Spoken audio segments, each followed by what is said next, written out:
बच्चे, आज हम लोग फिर जेई सीरीज को आगे बढ़ावे। इससे पहले हम जेई के क्वेश्चन का वीडियो सब लोगों को दे चुके हैं। आज उसी कड़ी को फिर हम आगे बढ़ा रहे हैं। क्लियर है?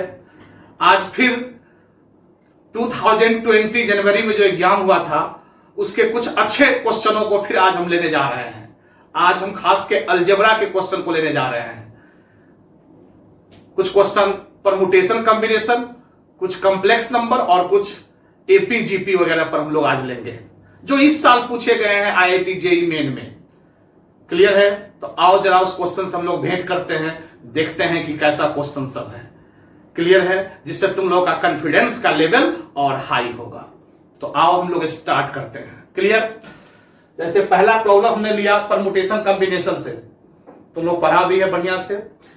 If number of 5 digit numbers, यानी if number of 5 digit numbers यानी 5 अंकों की संख्या व्हिच कैन बी फॉर्म्ड, जिसका निर्माण करना है विदाउट रिपीटिंग एनी डिजिट, यानी रिपीटेशन इज नॉट अलाउड, यानी नंबर में डिजिट का रिपीटेशन नहीं होना चाहिए, यह क्वेश्चन कर रहा है। While 10th place of all the numbers must be 2, और जिसका दहाई का स्थान जो हो यानी 10th प्लेस जो हो वो हमेशा 2 रहना चाहिए, यह भी कंडीशन है। यानी 5 डिजिट का नंबर बनाना है, repetition is not allowed and 10th place पर मस्ट बी 2 रहे, यानी निश्चित रूप से 2 रहे। इज 336 के, यानी इसका जो संख्याओं की संख्या जो है वो 336 के हो जाता है। तो फाइंड द वैल्यू ऑफ के, तो बताइए कि के का मान क्या होगा। क्लियर है? तो आइए जरा देखिए, तुम लोगों को बॉक्स डायग्राम मेथड हम बताए हुए थे, यहां भी उसी का हम यूज कर रहे हैं। सॉल्यूशन देखो जरा।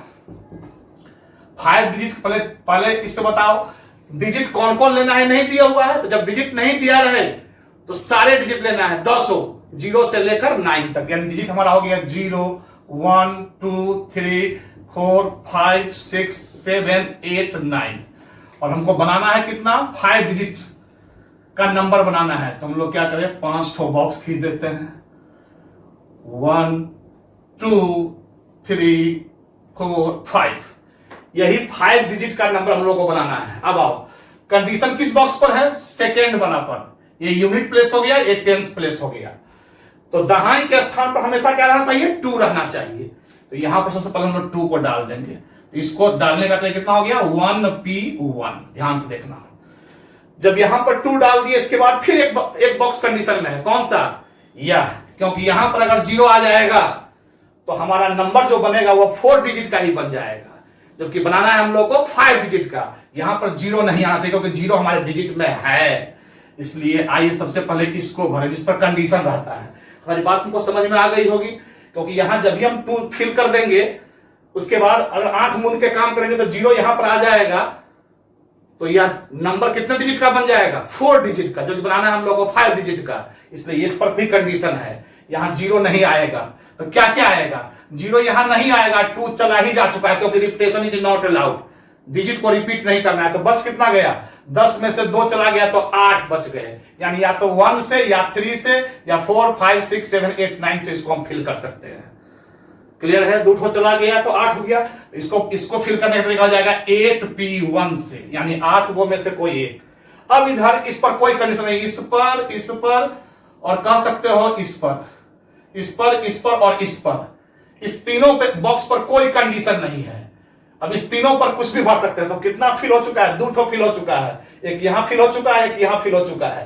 तो टोटल मेरे पास डिजिट कितना था, 10। अब 0 भी इस पर आ सकता है, इसी पर आ सकता है।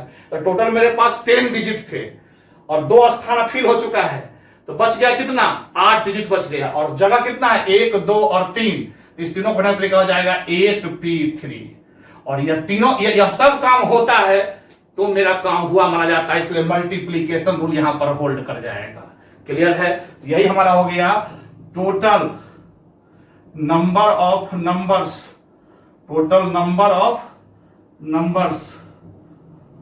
Of 5 digit whose 10th place is 2. Total number of numbers of 5 digit whose 10th place is 2, जिसके दहाई के स्थान पर क्या है 2 है, इज इक्वल टू इतना हो जाएगा। अब आप इसको हम लोग सॉल्व कर ले, ये हो जाएगा फैक्टोरियल 8, अब भाई 8 में से हो गया तो फैक्टोरियल 7 इंटू ये हो गया फैक्टोरियल 8 और 8 में से 3 गया तो हो गया 5। क्लियर है? और 1p1 तो 1 हो गया, इसको 1p1 तो 1 हो गया, इसको करने की कोई जरूरत है भी नहीं। क्लियर है? चलो इसको मैं लिख भी नहीं रहा हूं, 1p1 का मान 1 होता है। तो इस प्रकार से क्या हो गया 7 तक हो गया तो ये 8 बच गया, यहाँ 5 तक हो गया, इसमें क्या बच गया 8, 7 और 6 हो गया, यही हमारा तैयार हुआ। क्लियर है? ध्यान से देखना, 7 तक तो कैंसिल ही हो गया तो इसमें 8 बच गया, इसमें 5 तक कैंसिल हो गया तो 6, 7, 8 यानी 8, 7, 6 बच गया। यही टोटल नंबर ऑफ नंबर्स बना 5 डिजिट का, जिसके दहाई के स्थान पर यानी 10th प्लेस पर क्या है 2 है। अब फ्रॉम क्वेश्चन प्रश्नानुसार क्या कर रहा है, इसकी संख्या कितना है 336k के बराबर, यानी 336k is equal to 8 into 8 into 7 into 6 के बराबर है। यही क्वेश्चन कह रहा है, यानी इसका नंबर ऑफ नंबर्स जो है सो 336k के बराबर है। तो k का वैल्यू निकालना है, तो यहां से देखिए 8 से इसको कैंसिल करते हैं तो जाएगा 32, 1, 33, 8 2 9 16, 42 हो गया। फिर इससे 7 से और 6 से तो 42 हो गया, यानी k is equal to 7 into 6 42 हो गया, 42 से 42 कैंसिल हो गया, तो k इज इक्वल टू क्या हो गया 8। यही हमारा आंसर हो गया। आइए ऑप्शन में देखो 8 है कोई, हाँ ए फर्स्ट ए जो है सो है, इसलिए करेक्ट आंसर इज क्या हो गया A. So correct answer is क्या हो गया ए, यानी ए जो है हमारा वो करेक्ट आंसर है। तो क्या क्लियर हुआ?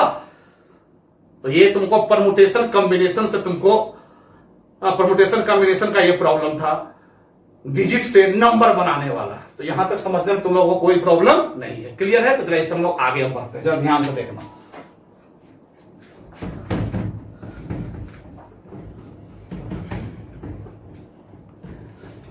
अब जरा वो नेक्स्ट प्रॉब्लम देखिए, उसका अगला एक सुंदर सा प्रॉब्लम जीपी पर है, ज्योमेट्रिक सीरीज पर है, इनफाइनाइट जीपी पर तुम लोग पढ़ा होगा।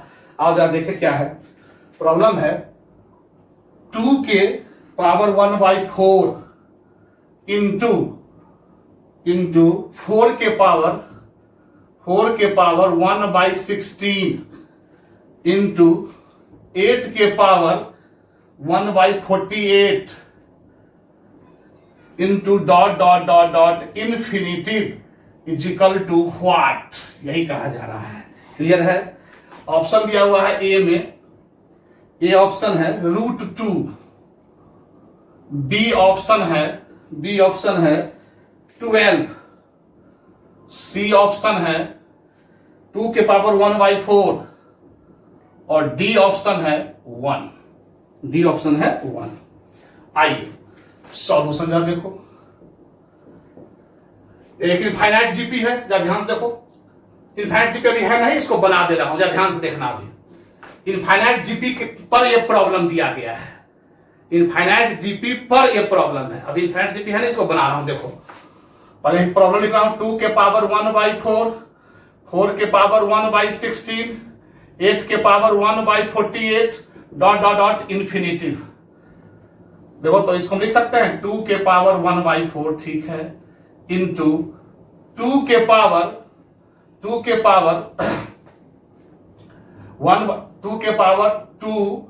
इंटू 1/16 लिख सकते हैं ऐसे। देखो तो इस 4 को 2 का स्क्वायर इंटू 1/16, फिर इसको 2 के पावर q इंटू 1/48 लिख सकते हैं। देखो तो 2 का q 8 हो गया और उस पर पावर 1/48, इस प्रकार से डॉट इन्फिनिटिव, यानी क्या हो गया 2 के पावर 1/4 इंटू 2 के पावर 1/8 इंटू 2 के पावर 1/16 इंटू डॉट इन्फिनिटिव।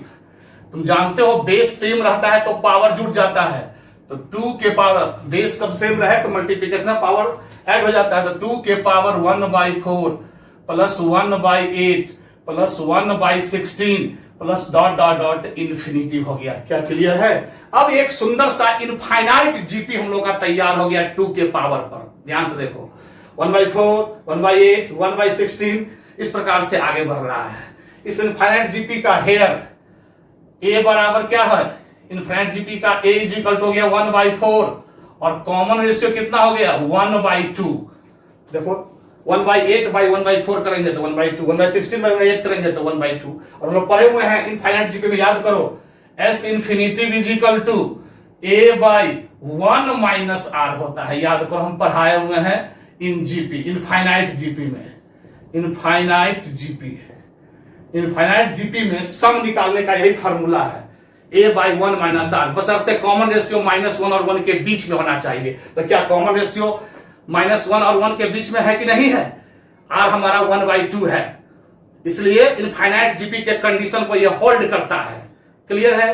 तो आइए अब इसका हम लोग सम निकाल दें। तो इस प्रकार से 2 के पावर एक सुंदर सा जीपी है, इसके माथा पर बैठा हुआ है। तो आइए क्या होता है, a/1 माइनस आर फॉर्मूला होता है। तो a हमारा क्या है 1/4, अब बाई 1 माइनस आर हमारा 1/2 है। इस प्रकार से क्या हो गया 2 के पावर 1/2 यानी 2 के पावर 1/2 हो गया। इस 2 के पावर 1/2 को हम लोग √2 भी लिख सकते हैं, यही हमारा आंसर होगा। देखो कोई ऑप्शन में है, ए में है, ए में है हमारा √2, इसलिए हमारा करेक्ट आंसर क्या हो गया A. So correct answer is A हुआ, ए हमारा करेक्ट आंसर है। तो क्या समझ में आया? यह एक सिंपल क्वेश्चन था, बताओ एक सुंदर सा जीपी का क्वेश्चन था, जो 2 के पावर पर एक इनफाइनाइट जीपी का फॉर्मेशन हो जाता है। और इनफाइनाइट जीपी का सम निकालने का फॉर्मूला हम पढ़े थे, a/1 minus r, where a is first and r is common ratio. लेकिन इनफाइनाइट जीपी तब यूज करेंगे जब कॉमन रेशियो -1 और 1 के बीच में हो। क्लियर है? तो यहाँ कॉमन रेशियो 1/2 था जो उसके बीच में था, इसलिए हम लोग इनफाइनाइट जीपी का यूज किए हैं। क्लियर है? अब जरा उससे एक क्वेश्चन और आगे देखो। अब एक कॉम्प्लेक्स नंबर का क्वेश्चन मैं तुम लोग को दिखाता हूं, जरा ध्यान से देखना।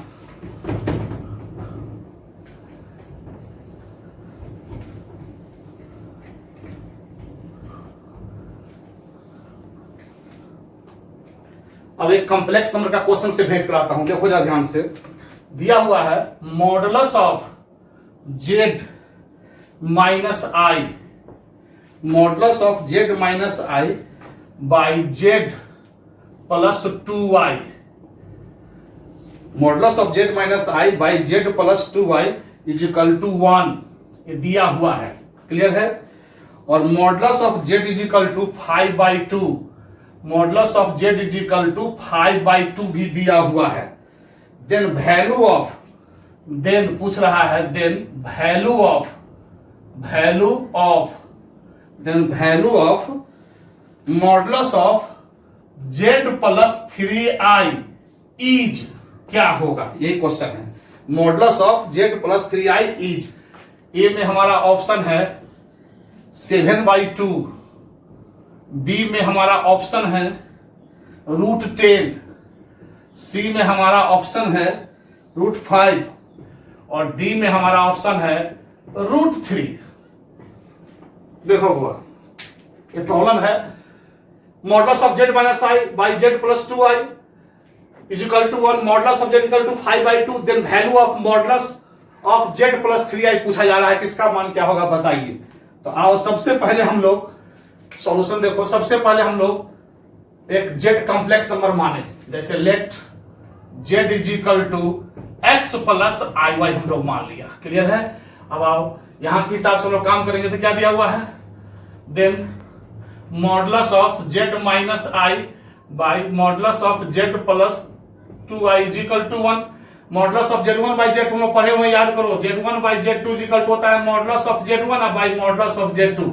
डिवाइड में रहे तो अलग अलग हो जाता है, तो वही इसको अलग अलग करके और क्रॉस मल्टीप्लिकेशन कर दे रहा हूं, तो क्या हो जाएगा modulus of z minus i is equal to modulus of z plus 2i हो जाएगा। कैसे हुआ समझ में आया? प्रॉपर्टी है मॉडुलस का, डिवाइड में रहे तो अलग अलग कर देंगे और तब क्रॉस मल्टीप्लिकेशन हमने किया है। क्या क्लियर हो गया? अब आगे देखो। अब यहां पर z का मान हम लोग डाल दे। z हमारा क्या है, z हमारा है x प्लस आई वाई, अब माइनस आई हो गया, इज इक्वल टू z का वैल्यू डालो x plus i Y plus 2i, z का हम लोग वैल्यू डाल दिए। अब इस प्रकार से इसको स्टैंडर्ड फॉर्म में कर लो, तो x plus i Y minus 1 का मॉडुलस। इसको स्टैंडर्ड फॉर्म में तो x प्लस आई कॉमन तो y प्लस 2 का मॉडुलस। स्टैंडर्ड फॉर्म का प्रश्न हो गया। अब मॉडुलस क्या होता है? रूट अंडर रियल पार्ट का स्क्वायर यानी x square plus imaginary part का स्क्वायर यानी y माइनस 1 का square is equal to root under x square plus y plus 2 real part का स्क्वायर प्लस इमेजिनरी पार्ट का स्क्वायर यानी y plus 2 का square. ये ना मॉडुलस होता है, रूट अंडर रियल पार्ट का स्क्वायर प्लस इमेजिनरी। ये रियल पार्ट है और i के साथ जो लगा रहता है वो इमेजिनरी पार्ट होता है। अब आओ इसका ठीक कर, स्क्वायरिंग बोथ साइड्स, दोनों तरफ वर्ग करने पर स्क्वायरिंग बोथ साइड्स करेंगे तो हो जाएगा एक्स स्क्वायर प्लस ये हो गया y square minus 2y plus 1 is equal to x square plus ये हो जाएगा y square plus 4y plus 4 y square plus 4y plus 4। अब यहां से x square cancel, y square से वाई स्क्वायर कैंसिल। इस प्रकार से क्या हो गया 4y प्लस y तो 6y is equal to 4y plus 2y 6y is equal to minus 3, इसलिए y is equal to minus 1/2। y is equal to क्या निकल गया माइनस 1/2। यहां तक समझने में किसी को दिक्कत है तो बोलना, ये y is equal to minus 1/2 निकल गया। अब हम लोग अभी यहां हम इसको आगे बढ़ा रहे हैं, जरा ध्यान से देखना। अब दूसरा इक्वेशन दिया हुआ है and modulus of z is equal to 5/2। आइए तो modulus of z is equal to 5/2, तो मॉडुलस ऑफ z आइए निकालते हैं। मॉडुलस z हमारा क्या है? Root under x square plus y square बराबर 5/2। ध्यान से देखना होगा, मॉडुलस z हमारा हो गया root under x square plus y square बराबर 5/2। Modulus z is equal to 5/2 दिया हुआ है, उसी कंडीशन पर काम कर रहा हूं। Modulus of z is equal to 5/2 था, तो मॉडुलस z हो जाएगा root under x square plus y square is equal to 5/2। अब स्क्वायरिंग बोथ साइड्स, दोनों तरफ वर्ग कर दे रहे हैं, स्क्वायरिंग बोथ साइड्स। जब ये स्क्वायरिंग बोथ साइड करेंगे तो हो जाएगा x square plus y square is equal to 25/4 हो जाएगा। क्लियर है? और हम लोग y का वैल्यू यहां निकाले हुए हैं, ध्यान से देखो। तो इस प्रकार से क्या हो गया एक्स स्क्वायर प्लस y का वैल्यू 1 माइनस 1/2 यहां डालेंगे तो क्या हो जाएगा 1/4 हो गया इज इक्वल टू 25/4। और इस प्रकार से x square is equal to 25/4 minus 1/4 यानी 24/4 यानी x square is equal to हमको 6 आ गया। इस प्रकार से x और y का मान निकल गया। अब हमको करना क्या है? नाउ हम लोग को निकालना है modulus of z plus 3i का वैल्यू निकालना है, modulus of z plus 3i। तो आइए मॉडुलस ऑफ z क्या हमारा है? z हमारा है x प्लस आई वाई। ध्यान से देखो x प्लस आई वाई अब प्लस 3i। क्लियर है? हम लोग इसी का वैल्यू निकालना है modulus of z plus 3i। तो z के जगह पर हमने वैल्यू रख दिया x plus i Y. Clear है? और 3i जो कहते हो। इस प्रकार से इसको थोड़ा स्टैंडर्ड फॉर्म में कर ले, x प्लस आई कॉमन लेंगे तो y प्लस 3 हो जाएगा। क्लियर है? y plus 3। अब इसका मॉडुलस निकालना है हम लोग को इसका, तो क्या हो जाएगा root under x square plus y plus 3 का whole square. X square plus y plus 3 का होल स्क्वायर, रियल पार्ट का स्क्वायर प्लस इमेजिनरी पार्ट का स्क्वायर। और इस प्रकार से रूट अंडर एक्स का लोग एक्स स्क्वायर देखो निकाले हुए हैं हम लोग वैल्यू, एक्स स्क्वायर वैल्यू कितना हो गया 6 प्लस एक्स स्क्वायर डायरेक्ट मान डाल दिए 6 और y प्लस 3 y का वैल्यू निकाले हुए हैं तो क्या हो जाएगा माइनस 1/2 अब प्लस 3 का होल स्क्वायर। इसका कैलकुलेशन कर लेना, y का वैल्यू डाल दिया माइनस 1/2 प्लस 3। चलो क्या हो जाएगा modulus of z plus 3i is equal to root under क्या हो गया 6 प्लस इसका कैलकुलेशन करेंगे तो हो जाएगा 6 में से 1 चला गया तो 5/2 हो जाएगा यानी 25/4 हो गया। स्क्वायर है इसलिए 25/4 हो गया। क्लियर है? अब आप इसका कैलकुलेशन कर दो तो इस प्रकार से हो जाएगा, इसका एलसीएम 4 हो गया 24 प्लस 25 49/4 49 का हो गया 7/2। यही हमारा आंसर हो गया। देखो तो 7/2 कोई है? यस ए है, ए में हमारा 7/2 है। तो सो करेक्ट आंसर इज ए। तो क्या समझ में आ गया? थोड़ा लंबा कैलकुलेशन था बट बहुत आसान था, सिंपल था। एक तो कंडीशन इससे निकल गया, देखो y का वैल्यू, और इस कंडीशन से निकल गया हम लोग को x का वैल्यू। ये दो कंडीशन दिया हुआ था, उससे हम लोग काम कर लिए, उसके बाद हम लोग को जब मान निकालना था वो निकाल लिया। क्लियर है? तो यहां तक समझने में किसी को दिक्कत? आओ एक क्वेश्चन और हम लोग देखते हैं। क्लियर है? जरा ध्यान से देखो।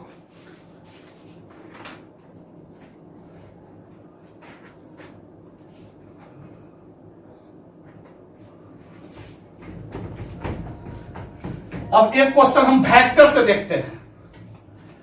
हम लोग वेक्टर तो पढ़ा है, अभी बहुत फिलहाल पढ़ा है, इसलिए एक क्वेश्चन हम वेक्टर से भी देख रहा हूं। एक क्वेश्चन हम वेक्टर से ले रहे हैं, जस्ट तुम वेक्टर पढ़े हो। क्लियर है? आओ देखते हैं। कह रहा है if A B C are unit vectors, question कर रहा है कि if A B C are unit vectors such that, जैसा कि such that A plus B plus C is equal to 0। Clear है? एंड और lambda is equal to A dot B plus B dot C plus C dot A, ये दिया हुआ है। Lambda is equal A dot B plus B dot C plus C dot A. And और दिया हुआ है D is equal to A cross B plus B cross C plus C cross A. Then पूछ रहा है then तो lambda D vector is equal, lambda D vector का order pair पूछ रहा है। ऑप्शन ए दिया हुआ है, ए में दिया हुआ है 3/2 3a cross B, 3a cross B. Clear है? ऑप्शन बी में दिया हुआ है 3/2 3a क्रॉस सी। ऑप्शन सी में दिया हुआ है -3/2 3a क्रॉस सी। और डी में दिया हुआ है -3/2 3a cross B, 3a cross B. यही है। आइए सॉल्यूशन देखो। पहले क्या देखो, सब चीज है, डॉट क्रॉस सारा चीज, यूनिट वेक्टर सबका यूज है। If A B C are unit vectors, A B C जो है यूनिट वेक्टर का मतलब हुआ उसका मॉडुलस या मैग्नीट्यूड कितना है? 1 है। सच दैट, जैसा कि दिया हुआ है a plus B plus C is equal to 0। देखो दे दिया यहां a plus B plus C is equal to 0, ये दिया हुआ है। And lambda is equal to A dot B plus B dot C plus C dot A है, और डी इज इक्वल टू इतना। तो कहता है लेमडा डी का वैल्यू क्या होगा बताइए, ऑर्डर पेयर के रूप में। लेमडा और डी का, लेमडा भी दिया हुआ है और डी वेक्टर भी दिया हुआ है। तो आओ, दिया क्या होता है? a plus B plus C is equal to 0। तो आओ तो स्क्वायरिंग बोथ साइड्स, दोनों तरफ वर्ग करने पर, जब ये वर्ग करोगे तो आओ तो क्या हो जाएगा? a square plus B square plus C square plus 2, direct देता हूं a dot B plus B dot C plus C dot A is equal to 0। a plus B plus C, 0 का स्क्वायर क्या हो गया? 0 हो गया। स्क्वायरिंग कर दिया दोनों तरफ। अब तुम जानते हो वेक्टर का स्क्वायर मतलब उसका मॉडुलस का स्क्वायर। तो a का मॉडुलस कितना है? 1 है, क्योंकि यूनिट वेक्टर है। हम लोग पढ़े हुए हैं कि वेक्टर का स्क्वायर माने उसके मॉडुलस का स्क्वायर होता है, और मॉडुलस ऑफ a कितना है? 1 है। तो 1 का स्क्वायर क्या हो जाएगा? 1। यह a के साथ b और c तीनों के साथ यही बात है, क्योंकि तीनों यूनिट वेक्टर है। तो ये हो जाएगा 1 plus 1 plus 1 plus 2 a dot B plus B dot C plus C dot A is equal to 0। इस प्रकार से 1 1 2 3 हो जाएगा, उधर जाएगा। डायरेक्ट लिख देता हूं a dot B plus B dot C plus C dot A is equal to -3 अब बाई 2 हो जाएगा, 2 को उधर फेंक दिए। आओ तो a dot B plus B dot C plus C dot A, यही ना है। तो लेमडा इज इक्वल टू, इसी को लेमडा बोलते हैं। लेमडा इज इक्वल टू क्या मिल गया हम लोग को, -3/2। तो लेमडा तो क्लियर हो गया। ऑप्शन के हिसाब से -3/2 यानी सी और डी में से ही कोई ना कोई एक सही होगा। ये दो तो ऐसे ही छट गया। क्लियर है। अब सी और डी में से कोई सही। अब आओ हम लोग वैल्यू निकालते हैं किसका, डी का। आइए तो डी का निकालते हैं ना। अब आओ हम लोग लेमडा का मान तो निकाल चुके हैं, अब हम लोग अब डी का मान निकालते हैं। अब डी वेक्टर बराबर देखो क्या दिया हुआ है, डी वेक्टर बराबर दिया हुआ है a cross B plus B cross C और plus C cross A. Clear है। तो आइए a क्रॉस बी जो कहते हो प्लस बी क्रॉस सी का वैल्यू यहां से डाल रहा हूं, सी वेक्टर का जाएगा -a माइनस बी, यानी -a और -b। अब प्लस फिर सी का वैल्यू डालो यहां से, तो -a और -b, -a और -b और क्रॉस a जो करते हो। क्लियर है। सी का वैल्यू, सी का हम डाल दिए यहां से -a। अब आओ इसको a क्रॉस b जो करते हो प्लस यहां हो जाएगा -b क्रॉस a और -b क्रॉस b। इसी प्रकार से हो जाएगा -a क्रॉस a और -b क्रॉस a, ठीक है। और इस प्रकार से हम लोग जानते हैं कि दो समान वेक्टर का क्रॉस प्रोडक्ट क्या होता है, 0 होता है। तो यहां से देखो a क्रॉस b जो करते हो -b क्रॉस a है, इसको उल्टेंगे वेक्टर को। अगर वेक्टर के पोजीशन में अगर अदला बदली करते हैं तो साइन चेंज हो जाता है। तो यहां माइनस हो जाएगा प्लस, ये भी हो जाएगा a क्रॉस b। और दो समान वेक्टर क्रॉस प्रोडक्ट क्या हो जाता है, 0। ये भी क्या हो जाएगा, 0। इसको भी अगर b को इधर a को इधर करेंगे तो साइन बदल जाएगा, तो प्लस a क्रॉस b हो जाएगा। इस प्रकार से क्या देखें, a cross b, a cross b, a cross b, 3a cross b हम लोग को प्राप्त हो गया। तो d हमारा निकला 3a क्रॉस b, लेमडा निकला -3/2। क्लियर है। तो आओ देखो लेमडा और डी का वैल्यू निकालना था। Now lambda D is equal to, lambda D is equal to पूछा जा रहा है। तो लेमडा क्या निकला हमारा -3/2 और ये क्या निकला है 3a cross b, 3a cross b। यानी देखो आंसर कौन सा है, डी है। सो करेक्ट आंसर इज डी। तो क्लियर हो गया। तो यहां तक समझने में कोई दिक्कत। तो देखो बुआ, तो आज हमने तुमको परमुटेशन कॉम्बिनेशन से, जीपी से, कॉम्प्लेक्स नंबर से और वेक्टर से सब चीजें तुमको भेंट कराए। क्वेश्चन का लेवल देखकर तुम लोगों को पता ही चल रहा होगा कि कंसेप्ट चाहिए, एक अच्छा सा कंसेप्ट चाहिए। अगर अच्छा कंसेप्ट रहेगा तो किसी भी क्वेश्चन को तुम अटेम्प्ट कर सकते हो। तो क्लियर है। इस साल आईआईटी जेईई मेन 2020 जनवरी में जो पूछे गए थे उसी क्वेश्चन पर मैं डिस्कस अभी किया हूं। एक करंट का क्वेश्चन है। तो यहां तक समझने में किसी को दिक्कत नहीं। फिर अगले क्लास में, फिर अगला क्लास में हम इसके आगे का सीरीज लेकर आएंगे, फिर कुछ अच्छे क्वेश्चनों को तुम्हारे नजदीक लेकर आएंगे। आज की कहानी इतना ही। मेरे तरफ से सभी बच्चों को बहुत बहुत प्यार और thank you for your patience.